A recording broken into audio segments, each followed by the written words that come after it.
Hi,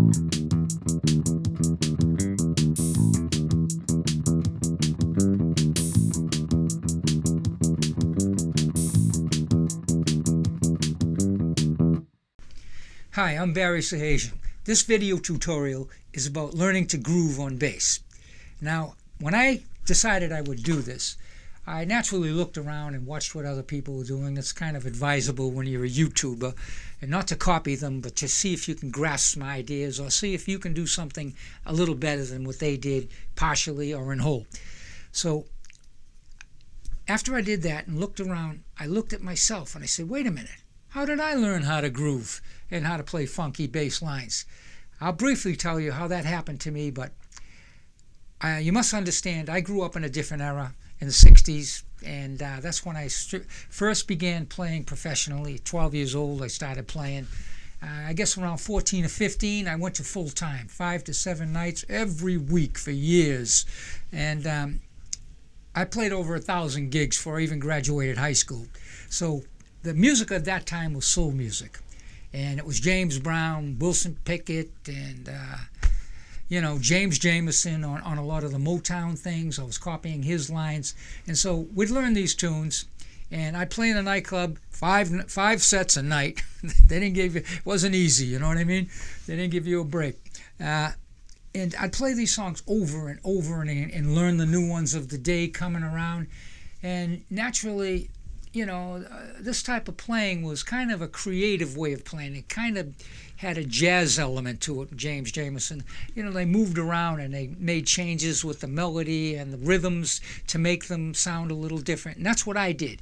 I'd initially learn the line, get it down real nice. I'm playing the song with a good feel and everything. And then night after night, I'd make changes, just being creative and moving around a little bit, changing a note or two here, or changing the rhythm, or accenting this and that. And so that's how I'm going to teach this tutorial. So what we're going to do first off is I'm going to show you a line that I created. This is an original line, and I did it from a spontaneous point of view. One day I was playing, and I was just really in the now and just grooving around and letting my fingers and my brain do whatever they wanted to do. And this line came out, and I goes, yeah, that line is nice. I like the way that feels. And I jotted it down, and I played around with it a little bit. And this only happened in the last couple of weeks, so it's a nice, fresh, new idea. And so I'm going to start with that line, because it is original, and it has a nice feel. In my opinion, you can be the judge of that. So first I'm going to play it just the way it is. And this is the first stage, getting a line, getting it down nice and tight, getting your technique and making it have a little feel, and then play it repetitively over and over. Now this is the time you add additional elements that will give you maybe a better feel. The rhythm has got to be tight as a drum. You know what I mean? But within the rhythm itself, you can use different articulation and dynamics. You play louder or softer, and accents and everything like that. And then there's another aspect that can change. That will be the melodic part of the line. Now you can change both of these things, but it kind of doesn't work if you change both the melodic part and the rhythmical part, because then you're going into playing a solo. And when you're playing groove bass, it's all about bang, bang, bang, bang, hitting that beat, especially beat one, and keeping it consistent and no mistakes. And if you do a variation, it's got to have something common of the melodic, of the theme, maybe melodic or rhythmical, like I just told you. So you can change, but you've got to keep elements in there that are familiar to the line itself. So that's what I'm going to show you. Here's the line, the first way, played over and over with no variation, and I played it with as much feel as I could conjure up.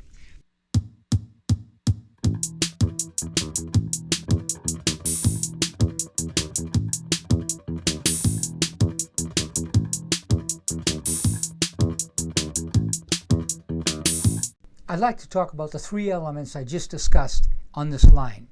The first element is the rhythm. Second element is the melodic part of the idea, and the third one is the articulation. So we start with the rhythm. The rhythm is a dotted quarter eighth type rhythm. Very common, very powerful. You can also look at it as an accent on one and accent on the upper two. Then, which sounds like this.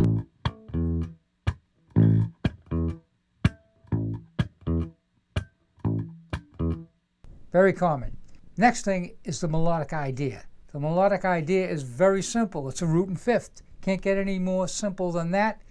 But there is a flat 5 approaching the 5.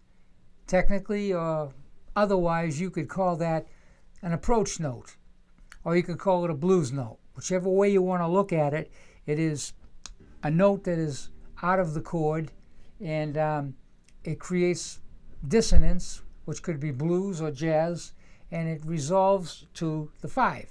But in this case, it happens on a strong beat. Approach notes usually happen on a weak beat and resolve to a strong beat, and because the approach note is dissonant and it resolves to something, a chord tone or root or something like that. But this goes the opposite way, so it creates a different sound that kind of pleases the ear, like a blues lick.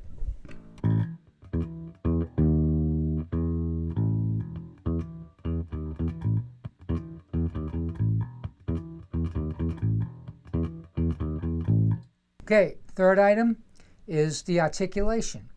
In this case, I like to sometimes in my lines, funk, otherwise, slap, whatever, it's use staccato notes. This always gives a boost to the line, to the feel. And that's what I did in this one. I made the note short. So it could be, that's all long, but I turned it into short notes and it really made it sound nice.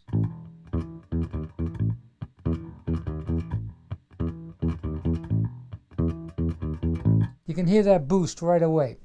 Now I'm going to play a subtle variation of that very same line. Now you got to understand, it's going to only be a note or two, but I want you to observe the fact that you hear a change happen. The groove is not affected, it's still as solid as the other one, but it moves a little away and it keeps the interest up.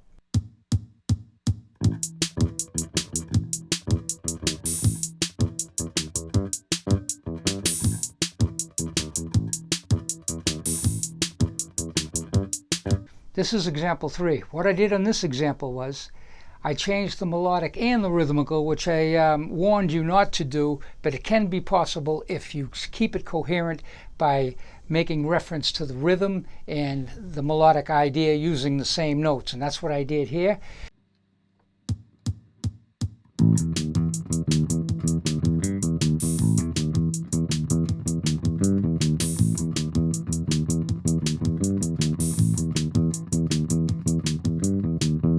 This is example 4.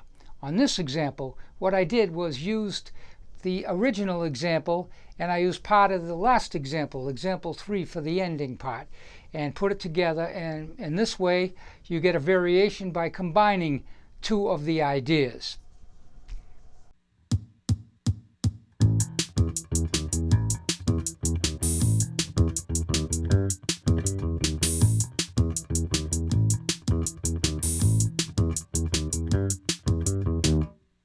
If you like this video, please subscribe. I have many more coming.